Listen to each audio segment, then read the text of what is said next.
They are more common than cigarettes, more of a problem than drugs, and can be as deadly as any weapon. Yet in this prison game of hide and seek, They're pretty ingenious on hiding things. the inmates have the upper hand. Our number one problem is cell phones. In the past year, the Texas prison system has confiscated more than 1,000 cell phones. They were found in juice cans, books. 80 were discovered inside this air compressor. That's the largest single seizure.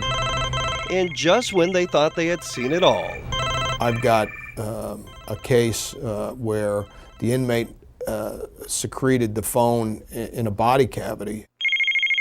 they found another. Not only the phone, but also the charger. But for everyone that's found, there's another that finds its way in. Where there's a will, there's a way. Few know this better than Senator John Whitmire. Made sense. I didn't believe it at first. I thought it was a prank call. But it's hardly a joke when on the other end of the line is death row inmate Richard Tabler. He mentioned my daughter's names, my ex-wife's name, and knew the particulars of where they lived, their age. Investigators say a guard bribed with $2,100 smuggled the phone in. It was then shared by 9 death row inmates for nearly 2 years, racking up nearly 3,000 minutes before being discovered. I've been on the receiving end of those threatening calls, and I don't like it, and I don't want anyone that I represent or anyone in the state of Texas to experience it. But keeping these phones out, most say, is a lost cause, as the inmates always seem to be one move ahead. If you can make the cell phones worthless inside, that's the key. And jamming is that answer.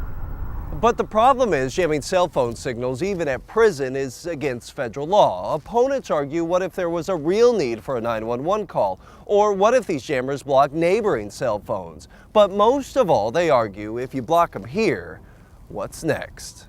I think they're afraid that you'd do it in hospitals and schools. Maybe parents would jam their kids' phones after 10 o'clock. So, you know, it's all about money.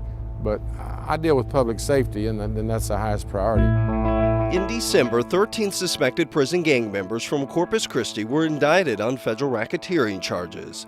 2 of them face murder charges in what investigators say is perhaps the most evident example of why cell phone use in prison needs to be eliminated. A gang member used the cell phone to kill a witness that was going to be testifying against him.